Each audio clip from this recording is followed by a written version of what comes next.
somebody's in the process right now and they're building, don't give up. Keep working your business, and network, get in the way of opportunity. Always be testing, find out things that work. It's awesome that you're listening to this podcast right now. You person that's, you know what I mean? Like going after your stuff.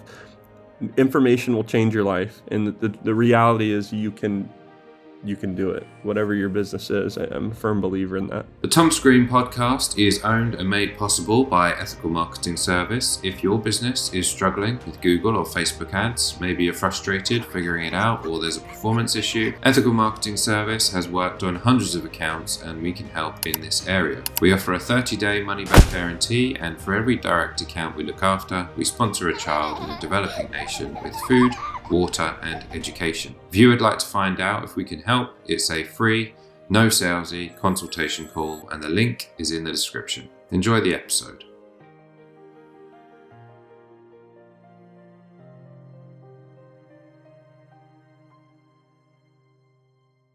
Thomas Green here with Ethical Marketing Service. On the episode today, we have Tim Branyan. Tim, welcome. Hey, thanks so much for having me, Thomas. It is my pleasure. Would you like to take a moment and tell the audience a bit about yourself and what you do? Yeah, would love to. So again, my name's Tim Branyan. I'm the founder of a platform called TrueFanz with a Z.com. Basically, just to give a quick short synopsis of what that is, we're very similar to OnlyFans or Patreon. The biggest difference is that we don't allow adult content. We're invite only. We pay more. We pay faster. We just launched instant payments. And we're really excited about what that's doing for creators around the globe. External of that, kind of in the same niche, I own a software development company. So we do various apps and platforms for solo entrepreneurs, startups, and then large companies, and just now tiptoeing into the municipalities and various federal level contracts, which is exciting. And I'm a dad of two awesome, beautiful kids, a husband of an awesome wife. And just really excited. I'm actually at a mastermind event right now. I don't know if video will be out there or not, but I'm at a mastermind event in San Diego, plugged into my hotel room so I could be here. And just excited about where things are going, living present in the moment, and just full of gratitude, man. So thanks again for having me. And that's my kind of quick story. Yeah, thank you for the introduction. You mentioned your business. I think that a fair amount of people do know, should we say, OnlyFans. I think that's it. Yeah. But there are some people who don't. So can you, should we say, talk about your business in terms of what it looks like and who it's for? Sure. Yeah. So we are a membership management platform. We're a technology that helps content creators get paid to post. So it's almost like, so for somebody that has no experience whatsoever with these types of platforms, it would be like running your own paid for social media channel. So basically you have content, like whether you're a musician, whether you're an artist, whether you're a you name it. There's a whole array of different types of content creators. We'll just take a fitness influencer as an example. Let's say you're a fitness influencer and you've got an audience of 50,000 people, 100,000 people, 10,000 people, whatever, and you want to start segmenting them. Basically, you would post your best workouts or your best fitness nutrition advice or the last 10% of your podcast or your most exclusive blogs internal of your TrueFanz channel, and then set up a subscription price where people can only view that content, can only engage in that community, can only interact and experience the internal functionality of the platform if they subscribe and take it a layer deeper. So ultimately what it's doing is it's allowing content creators to segment their audiences and monetize through about 9 different features to help them do that, whether it's live, going live to your inner circle, whether it's private messaging, encrypted messaging, whether it's to an individual or mass messaging. The paradigm shift is that there's no ads, there's no limitation on your reach. So whether somebody has 10 or 10 million people, they all get notified. Us as a platform, it's within our best interest to help creators get their reach out there, help our users get reach. So hopefully that's a decent job of explaining it. But basically, in short, we help content creators get paid to post, all sorts of them. So why did you go into that business? Yeah, so I've never set out to have like a good idea. I've always been pretty good at seeing what sucks. I've always been pretty good at, seeing what a problem was and utilizing technology as the solution. So, long story short, I mean, we looked at right now people, they're not getting the reach that they should get. They're being demonetized. Creators notoriously have been undervalued and underpaid, since the longevity of most of these platforms. And, people right now are being censored and canceled, and it's a radical time, and all of that sucks, right? I think everyone would agree. So we looked at our competitors that were in this similar space, and we had a high level belief that we could be the best, we could be the most logical choice, and we set out to do just that. That was 2 years ago today. We have 200 and some odd thousand users now across the planet. We've allowed in right at 1,200 some odd creators. Don't quote me on that. Like I said, we're 100% invite only. And that's to avoid the things like the adult, world, because we're a home for folks that would love to have a Patreon or an OnlyFans, but don't want the stigma of adult. So we became that home. So that, we just looked at, okay, what's going on out there? What sucks? What exists? How do we create an offer that is better or that is, desired, right? And I don't think anything else like that existed when we first launched. And then we kind of got lucky in a way with the pandemic. We became like a home or a life preserver, if you will, for a lot of creators that had to transition online, that were now keen to that mindset of, okay, I can do both, or I should be doing both, online and offline events. Yeah, but that's really it, man. Just being aware, being like looking around, listening, watching, and you can do this in a bunch of different industries. And I recommend any entrepreneur, don't set out to have this wonderful idea, set out to solve problems. So have you got a kind of like an ideal client who is your typical person that would really benefit from your service?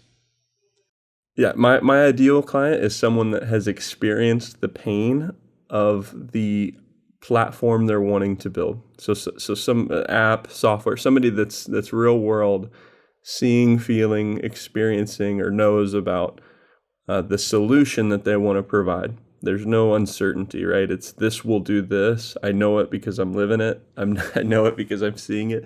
And the reason why they're an ideal client, and they could be small, they could be large, first financials, etc.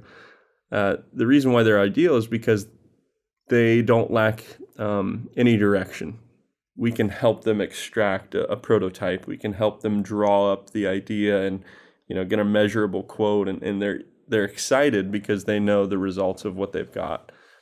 So those are the people that are invested, I think, as well, and the most interested, because they have a vision.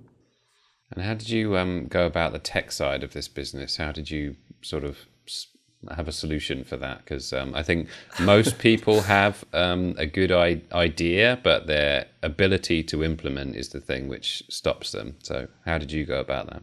Yeah, no, this is a great question, Tom. And I was no different. I failed enthusiastically. I have zero, just so everybody knows, like I own a software company, but I write zero code. And, I do that. I'm a project manager. I know enough now after I've been in the industry about 8 years now, 8.5 years. And I failed. I failed for hundreds of thousands of dollars. I was scammed initially. My first build ended up being it got scammed for like $27,000, and that was a learning experience. And the next one, I was brokered between a guy that was selling software services to a development company. So there was miscommunication. There was this middleman, if you will, that communication went through, and he didn't want me to, of course, know his developers. So that was a whole experience that ultimately led me to my team now. And my guys at Logic Square, I've been with them for years and years. We've built some really cool stuff, but ultimately, yeah, I had to seek, and I had to learn, and I had to not quit, because that is a really hard part, is finding good people, and finding honesty and integrity, and finding someone that can actually ship quality software. And so if I was to do it again, I think what I would do I wouldn't change anything about my story. It's helped me, it's still helping refine me. But if I had to give someone advice, learn faster than me and reverse engineer it. Go out, go talk to somebody that knows how to do this or has a live platform and just ask, hey man, who do you use to develop? Or, hey, you know, who should I talk to? Most of the time, if you can get with a founder that has a platform, they'll tell you. Or they won't, but you'll be a little bit closer than going through the wide open seas of Fiverr or Upwork or LinkedIn or wherever you try to broadcast this net or talk to a friend that you heard knows software. It's best, in my opinion, to go after somebody that has an existing infrastructure and has a team. It's great advice. And I've had a couple of people on the show where they've openly said, I lost $100,000 on my first attempt or something like that. And not only did they lose the money, but they also lost the time it took to build essentially something which didn't work. So that was the stinger, man. I remember being in tears, just in tears. The whole year went by, and I felt at the time I had nothing to show for it. But I took away some valuable lessons, which you will if you let tough times refine you instead of define you. So, I hope entrepreneurs, maybe somebody's going through a struggle right now, and rewind this and play what I just said again. It's the honest truth. You let tough times refine you versus define you. And you're going to take that new knowledge forward. You're going to put it in your pocket. You're going to put it in your backpack, whatever you got in this analogy, and press on. And you're going to be better for it. You'll be a better leader for it. And you'll watch out for those holes, in the future. Your answer sort of reminded me of a quote that I was going to ask you about. And it is, work your job, but mind your freedom. What does that mean to you? Love that. So I say that, I think I say that often. And because I think, for folks that are working a full-time job right now, there's a lot of weird stigmas in entrepreneurialism. I remember when I was young, let me back this up a little bit. When I was young, I used to think that you couldn't work a job while trying to be an entrepreneur. It was like you almost were a failure.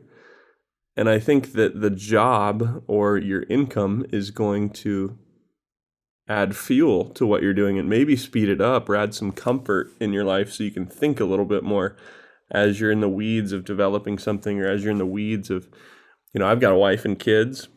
So I think about, I'm not just, if it was just me, man, I could sleep on the rocks. I could sleep under the sun, I'd be just fine. I'd figure out a way, but I got a wife and kids, so I have to be a little bit more strategic. And so I always recommend folks, if you're working a job, work your job, do the thing that's paying you with a great attitude and the characteristics that that are you. Do a great job there, but mind your freedom in a sense that you're working on something, you're building something, you're sharing your music to the world that's ultimately going to help you set up for your own ideal freedom. And freedom in some capacity does come from monetary gain. If you have, whatever your freedom number is, that's a variable that's different to everybody. And wealth is a ratio. It's how much you make versus how much you spend. You can be super rich off 50 grand if you live in a region of the world where, it costs way less to live there. Southern California, where I'm at, there's no way. But anyway, I think work your job and mind your freedom is simply that. Work your job well. Put your boots on, do what you need to do, but ultimately your passion project, like what you're doing outside of work or what you're doing in the middle of your day that's setting you and your family up for freedom, or this vision that you've got, that's way more important to the world, I believe. Would you say that's what you're doing now? Oh, definitely. Yeah, my passion, so just so you know, and I'll just be fully transparent, the technology that we've built with TrueFanz, I imagine it, going from profit to purpose, in a sense that we can equip a missionary organization, a nonprofit, a large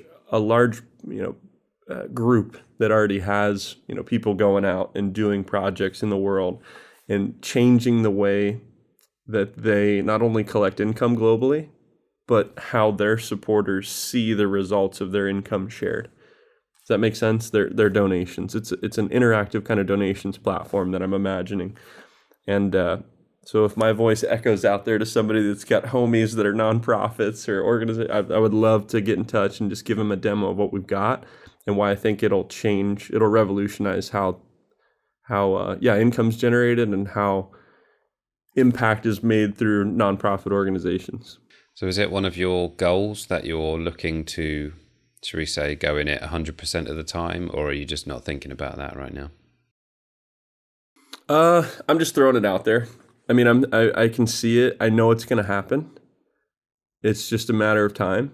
But right now, my focus primarily as the founder is just to listen with the intent to engineer, and really just put the right people in the right spot right now. We're at a cool place where we're scaling and growing our processes and systems, and we're putting the right people in the right place to hit new milestones.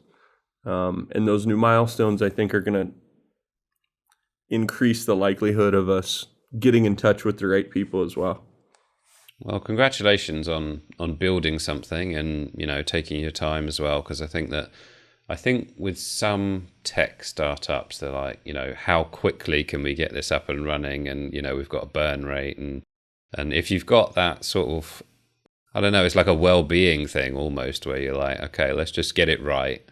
Let's work on the product. And like you say, you're invitation only. One thing I was going to ask you about, because you mentioned people being demonetized, do you approach those people who maybe they've just lost their ability to earn any money, even though they've got a big audience? Definitely. So, we see it all the time. People have content taken down, or they get kicked off a platform, or they're typically angry, so they'll make a post afterwards when something happens. And our outreach team, which is just dedicated to finding talent and ideal people and setting up calls and manually, showing them the platform and figuring out who they are, they definitely do that. And we're excited to be a life preserver for those folks, or be a home for people that have been looking for something like this. And we often find that they are. There's a lot of people like, man, I can't believe you guys are reaching out. I was just thinking about it. I wish something like this existed, etc. And here we are. So that's part of, my goal now is to build a personal brand, give as much away as I possibly can. I'm a total open book. So if somebody has questions, or if, I just want to give as much value as I can while showing the world, this is Tim Branyan, and this is what we do. I've never really done that before, man. I've been behind the scenes. I've been, in the trenches working, or I've got a business partner. His name's Logan. He's phenomenal on camera. He's an editor. He's typically the guy out on Front Street. But it became important to me, and this is something for entrepreneurs. Get out of your own way. Anytime there's resistance or a feeling of uncomfort, most of the time that's the thing that you should be working on. Same thing's true at the gym. If you don't like doing leg day, it's probably because you got skinny legs that you need to work on. We tend to not want to do the thing that we most often know we should do. So chase those opportunities to build yourself in the discomfort of progress. And so that's what I'm doing now, man. I've just been finding more opportunities to meet guys like you, Thomas, and hope to be of value. So, thank you for the answer. In the instance where, let's say, you bring on a client who's just been demonetized, what would that look like from their perspective in terms of, let's say they no longer have their revenue anymore? How do they then get that back by using your platform? Right. So there's 3 steps. Once we are invite only. So in the event that they're invited, or they apply and they're granted access, step 1 is sign up. So that's just a verification process. We determine that they are who they say they are through our technology. That gives them the opportunity to then process global payments. Everything's compliant, right? So the next step is setting up, right? So they'll take their content. This visionary person will take their content and start uploading it in the system. They'll dedicate or decide what's pay-per-view content, what's subscription content. They'll create a vault, which a vault basically allows them to create folders a bulk amount of content and sell it for a one-time price. So whether they're coach, teacher, trainer, model, various, all sorts of different creators, they basically set up their channel. And then the third step is just launch. They promote it to their existing platforms, whether it be YouTube, LinkedIn, Instagram. It becomes a strategy of new client acquisition. So there's a lot of different ways to do that. And we go into layers helping them too. That's why each person we get on a call with, and we figure out who they are, what their goals are. Because somebody that wants to make $1,000 a month versus somebody that wants to make $50,000 or $100,000 a month is going to need a different infrastructure, different strategy, different work effort. So, we make that very realistic. We give them, whether it be connections to PR, we help them with, opportunities to get on different platforms, maybe platforms they've never even heard of before. And, we come up with a routine, if you will, and things that they could be doing consistently that will drive more traffic to ultimately get them to where they want to be. At the end of the day, we are an infrastructure, and it's within our best interest to help our users get to their goals. And I think that's how we become the logical choice as we go, even further layers than what some of our competitors can or will. Have you got any thoughts on working with, let's say, controversial creators? So this is separate from the adult thing that you mentioned, but if it is the case that, let's say they've been demonetized, maybe it's the case that they are controversial. What are your thoughts there that come up? Depends on what the controversy. I mean, so there's no drugs on the platform. There's no distribution of drugs, right? We gotta watch out for crazy stuff.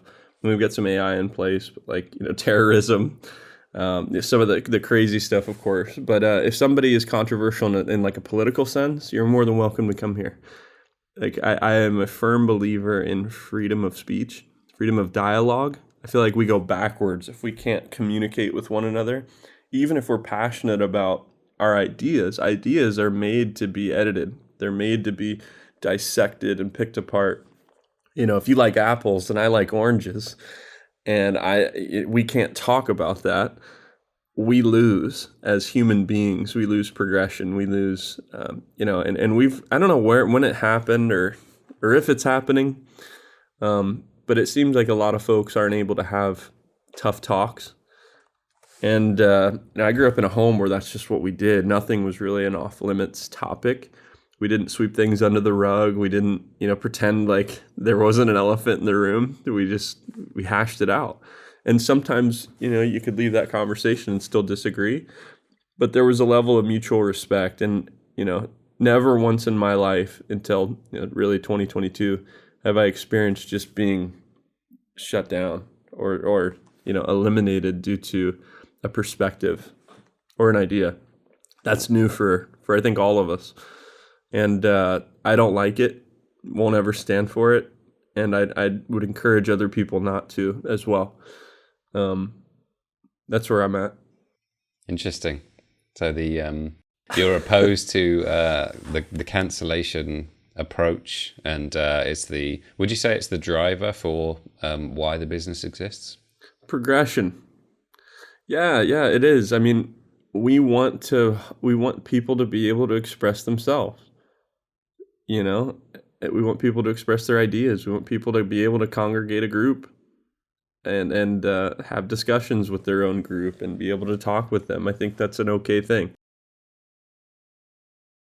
Great. Well, congratulations on creating a cool company. Is there anything that I should have asked you about today? No, you asked phenomenal questions, and I think we got everything out for the most part. I went down a few rabbit holes, so hopefully people are able to keep up with my ADD. So, what are your goals, whether it be personal or for your company? So we want to do some big numbers this year. I don't like to speak on like the number goals. I want to do it. It's one thing, I don't know, man. I don't know if it's superstition, but we've got a big numbers goal that we just got into the details of. Let me say this to the entrepreneurs too, because this is something that I'm still learning. Getting into the details of your numbers will help you get creative and tactical not one of my strengths. Not one of my strengths is not getting into Excel and extracting exactly what we're doing. I actually get really fearful of it in the weirdest way. I'm working through it, but I think somewhere along the line when I was growing up in high school or something, I just decided to make an agreement with myself that I wasn't going to be good at math or numbers, and that's all bullshit. So I'm trying to like relearn and reprogram, my responses to it. But anyway, getting to your numbers and knowing the details of what it's going to take for you to hit your objectives that are going to ultimately align with what you want and where you're going is this huge thing. So if you're like me, and you're pretty good at being creative or using your imagination, if you add the details component to it in what I call a mind map or a vision plan, it's going to help you accelerate that. And I'm just now really discovering this alongside some of the vision and the draw. I like to draw ideas out too, but bringing them into the physical world through, I think that's big. So our goals is, bigger goal. We want to become the most logical choice platform for creators around the planet. We want to give them a home that isn't saturated in the adult, and ultimately we want to align with a purpose-driven, platform or company and help empower what they're doing through our technology. Those are some big plays. Thank you for that. Sounds like a good goal. Anything personal? I'm always, so I balance, I'm a dad, right? I'm a dad and a husband. So I'm working on those pillars as well. We spend so much time like geeking out on our businesses and geeking out on how we can make, income and things like that. But very rarely do, at least for me, do we pick up a book on marriage? Do we pick up a book on dating? Do we extract information about being an awesome dad and how to listen and, these various other pillars of life? So I'm looking at wealth in an overall kind of sphere. It's like wealth is friends and family. Wealth is time freedom. Wealth is a great relationship with your spouse or loved one. It's these rich things. It's experiences. And money can help open doors for those various things, but it's important that you work on those things as well. And these pillars of your life that are important to you that you've kind of defined. So that's my thoughts on it. I'm working on all of those pillars to, really, I don't want to just be rich monetarily, put it that way. I want to be rich and abundant on all pillars. And so friends, that's a big one for me. And people that have your back. I don't want to make money with the wrong people. And I don't want to become that rich guy that's unhappy. That's something that I want to avoid. So I'm putting things in place. Well, knowing that going in is probably, should we say, more beneficial than where most people are at. So well done there. Have you got any closing thoughts for us today? No, I want to be of encouragement. If somebody's in the process right now and they're building, don't give up. Keep working your business and network. Get in the way of opportunity. Always be testing. Find out things that work. It's awesome that you're listening to this podcast right now. You person that's, you know what I mean? Like going after your stuff. Information will change your life. And the reality is you can do it. Whatever your business is. I'm a firm believer in that. Keep adapting and solving puzzles for the people that you're serving. You can do it is a very good place to end. So thank you for the affirmation there. If people want to try out the platform or maybe connect with you, where do they go? Yeah, so it's TrueFanz with a Z.com. There's an application page there that they can, and they can learn more about the platform, watch the video, kind of look at some of our creators. They can, there's all sorts of stuff on TrueFanz.com. If they want to connect with me, it's TimBranyan.com. That should be done this week. This weekend, but it's TimBranyan.com. That's where all my links are at. And Thomas, I'll actually send you. I'm going to give you access as well. So if people reach out to you, you can actually be the bridge or the gatekeeper. So if they just get in touch with you, they want to kind of expedite entry, I'll make sure that you get access, and then you can invite them as long as they kind of meet the criteria, right? All right. Well, thank you for that. Yeah, that's it. Tim Branyan on Google, I guess, too. You could Google. Well, thank you for your contribution and also for being a great guest, Tim. Thank you. Awesome. Thanks, Thomas.